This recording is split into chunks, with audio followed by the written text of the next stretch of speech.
વડોદરા શહેરમાં 2 વર્ષ અગાઉ વિશ્વામિત્રી નદીમાં આવેલા વિનાશક પૂરની ઘટનાના પગલે નદીની જળવહન ક્ષમતા વધારવા માટે હાથ ધરાયેલી કામગીરી હાલના બીજા તબક્કામાં પ્રવેશી છે। વિશ્વામિત્રી નદીના પુનરુદ્ધાર અને સંરક્ષણ માટે 12 સ્થળોએ ગેબિયન વોલ સહિતના વિવિધ સ્ટ્રક્ચર બનાવવાનું આયોજન કરવામાં આવ્યું છે, જેના ભાગરૂપે હાલમાં Chetak bridge, સમાસાવલી road, Mangal Pandey bridge સહિત કુલ 7 સ્થળોએ એકસાથે કામગીરી ચાલી રહી છે। આ કામગીરી સામે કેટલીક પર્યાવરણ પ્રેમી સંસ્થાઓ અને એનજીઓએ વિરોધ નોંધાવ્યો છે। તેમનો આક્ષેપ છે કે 7 સ્થળોએ ભારે મશીનરી દ્વારા કામગીરી ચાલી હોવા છતાં પણ વન્યજીવોના રેસ્ક્યુ માટે માત્ર 5 રેસ્ક્યુઅરની જ નિમણૂક કરવામાં આવી છે, જે પૂરતી નથી।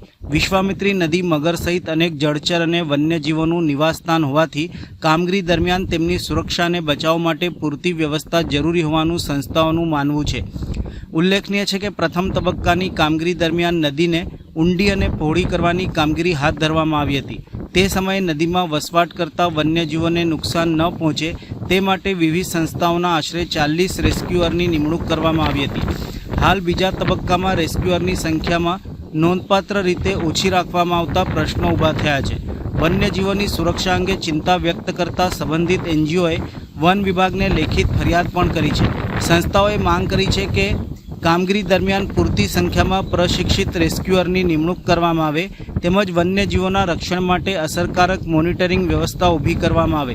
બીજી તરફ નદીના પુનરુદ્ધાર અને પૂર નિયંત્રણ માટે આ કામગીરી મહત્વપૂર્ણ હોવાનું તંત્રનું માનવું છે।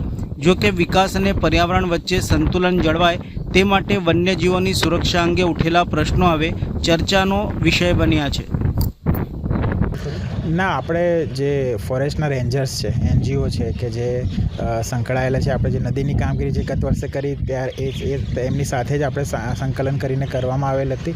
એ એનજીઓ અને ફોરેસ્ટ રેન્જરને સાથે રાખીને જ આ કામગીરી શરૂ કરવામાં આવેલ છે। કામગીરી દરમિયાન એ લોકો સપોર્ટમાં રહે છે, ક્યાંક રેસ્ક્યુ કરવાની જરૂર પડે છે તો રેસ્ક્યુ પણ કરે છે અને સાઇટ ક્લિયરન્સ આપે છે, ત્યારબાદ જ અત્રેથી કામ કરવામાં આવે છે।